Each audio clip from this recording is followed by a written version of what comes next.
রেণু। তো বন্ধুরা, 23শে জানুয়ারি আমি কি করলাম সেটাই আজকে আপনাদের সঙ্গে শেয়ার করব। তো 23শে জানুয়ারি আমি পরীক্ষা আর ঐশ্বরিয়াকে নিয়ে আর পাশে একটা বৌদিকে নিয়ে আমরা ভাবলাম একটু আজকে বেরিয়ে আসি, ঘরে বসে ভালো লাগছে না। তো আমরা গেছিলাম প্রথমে প্রিন্সেপ ঘাট, যেখানে অনেক বছর পরে গেলাম। তো যাওয়ার পরে মনে হচ্ছিল কেন গেলাম, কারণ এতটাই ভিড় ছিল ওখানে যে যাওয়ার পরে একদমই ভালো লাগছিল না। প্রচণ্ড ভিড় ছিল, প্রচণ্ড মানে আওয়াজ, প্রচণ্ড ছেলেমেয়েদের ভিড়, যেখানে বাচ্চাদের নিয়ে ঘোরাটা মানে ঠিকঠাক মানে ভালো লাগছিল না।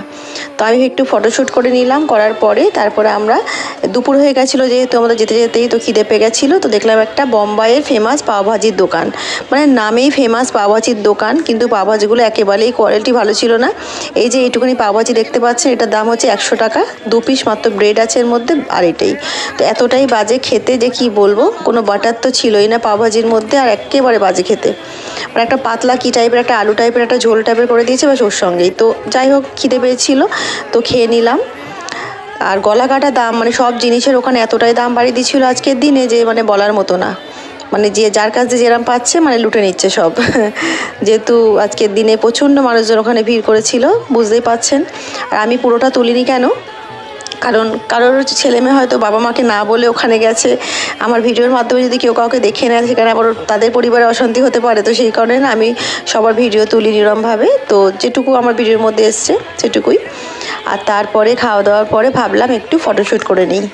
তো একটুখানি দাঁড়ালাম, দাঁড়িয়ে ফটোশ্যুট করার চেষ্টা করছিলাম। মানে এতটাই ভিড় ছিল ওখানে, প্রত্যেকটা সাইডে সাইডে সবাই মানে পুরোটাই দাঁড়িয়ে দাঁড়িয়ে ফটো তুলছিল, মানে ভিডিও করছিল। তো সেই কারণে আমি একটুখানি একটা জায়গায় স্পেস পেলাম, সেখানে দাঁড়িয়ে একটুখানি জাস্ট নদীর ভিউটাকে তুললাম। ভীষণ ভালো লাগে বন্ধুরা, এটা আমাদের গঙ্গা নদী, ভীষণ ভালো লাগে।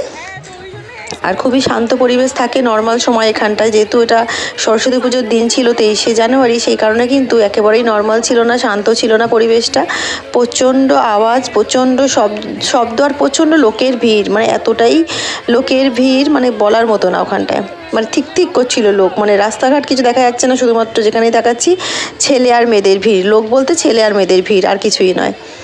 তো যাই হোক গে, আমরা একটুখানি দাঁড়ালাম, দাঁড়িয়ে একটুখানি শান্তভাবে নদীর দিকে তাকিয়ে একটু ফটোশ্যুট করলাম। ভিডিও শ্যুট করার পরে তারপরে ওখান থেকে আমরা বেরিয়ে যাচ্ছিলাম, বেরিয়ে চলে গেলাম আমরা মিলেনিয়াম পার্কে। যেহেতু মিলেনিয়াম পার্কটা ওরই কাছে, আর এই একই নদী, কিন্তু এই নদীটা একই নদী, যে নদীর ফটোটা আমি, যে নদীর ভিডিওটা আমি একটু আগে তুলেছিলাম, সেই নদীটা এইটাই একই নদী।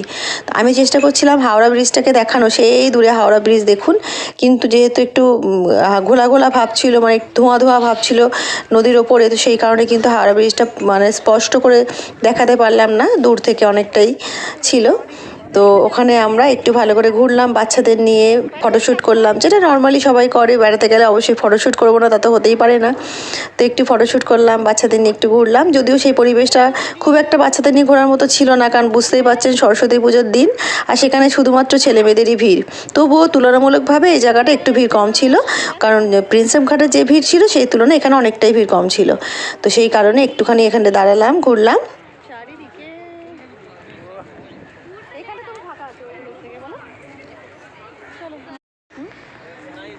তো দেখুন, আমি পুরোটা তুলিনি, একটুখানি জাস্ট ভিউটা আপনাদেরকে দেখাচ্ছি, শেয়ার করছি। এটাই হচ্ছে মিলেনিয়াম পার্কের একটা ভিউ। নদীর ধার থেকে এইভাবে রাস্তা চলে গেছে, আর পাড়টা বাঁধানো আছে, আর তার নদীর পাশেই মানে পার্কটা। তো এইভাবেই মানে সবাই ঘোরাফেরা করছে, আর ভিতরে অনেকটা বড় জায়গা আছে।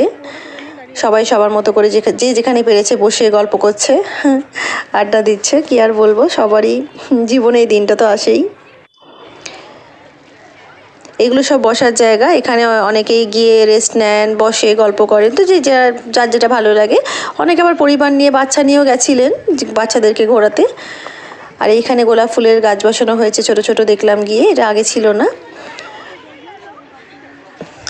আর এই এপারে নদীটা পুরোটা দেখা যাচ্ছে, দেখুন ওই একই নদী, এই নদীটাই পুরো বয়ে এসছে প্রিন্সেপ ঘাট থেকে। ওইখান থেকেও যে নদীটা দেখা যাচ্ছে, এটা সেম একই নদী, কিন্তু সেই দূরে সব দাঁড়িয়ে আছে দেখুন, স্টিমার লঞ্চ সব, ওইগুলো সব বুক করে নিয়ে তার মধ্যে কোনো পার্টি মানে সেলিব্রেট করে, কোনো হয়তো কারোর বিয়ে আছে, কারোর হয়তো কোনো অনুষ্ঠান আছে, বার্থডে আছে, তো সেইগুলোকে সেলিব্রেট করার জন্য ওইগুলোকে ভাড়া নেয় বন্ধুরা। তো দেখতেই পাচ্ছেন এতটাই ভিড়, আমি দাঁড়িয়ে এক জায়গায় ঠিকমতো ভিডিও করতে পারছি না, কারণ প্রতিটা জায়গায় কেউ না কেউ দাঁড়িয়ে আছে, সেই কারণে কোনো রকমে একটু শ্যুট করেছিলাম।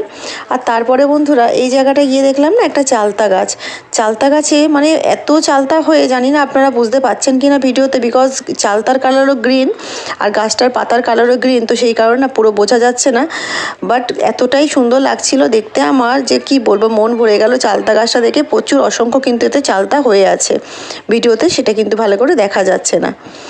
আর এরপরে একটা গাছ দেখাবো বন্ধুরা, সেই গাছটার নাম যদি আপনারা জানেন তাহলে আমাকে অবশ্যই কমেন্ট করে জানাবেন, বিকজ আমি গাছটার নাম জানি না, কিন্তু গাছটা আমার ভীষণ ভালো লেগেছিল বন্ধুরা। তো এই গাছটা দেখুন কাঁঠালের মতো ফলটা হয়ে, কিন্তু গাছটার নাম কি আমি আদৌ জানি না। তো বন্ধুরা এই গাছটা ভীষণ ভালো লেগেছিল, সেই কারণে অনেক বড় গাছ এইটা। তো ভিডিওটা আমি পুরো শ্যুট করেছি আপনাদেরকে শেয়ার করার জন্য আপনাদের সঙ্গে, তো নামটা জানলে অবশ্যই জানাবেন বন্ধুরা। আর এরপরে এর থেকে বেরিয়ে আমরা চলে গেছিলাম নিউ মার্কেট ধর্মতলা, সেখানে গিয়ে অনেক শপিং করেছি। আর এত ভিড় ছিল যে সেখানে আর শ্যুটিং করতে পারিনি, বিকজ সেখানে পারি ছিল আমার কোলে, পারিকে নিয়ে একটু কোলে করে ঘুরতে হচ্ছিল, সেই কারণে আর কোনো ভিডিও শ্যুট করতে পারিনি। তো আজকের ভিডিও এতটুকুই বন্ধুরা, গাছটার নাম জানলে অবশ্যই কমেন্ট করে আমাকে জানাবেন। দেখা হচ্ছে একটা অন্য নতুন ভিডিওর সঙ্গে, ততক্ষণ সবাই ভালো থাকুন, সুস্থ থাকুন, আল্লাহ হাফিজ।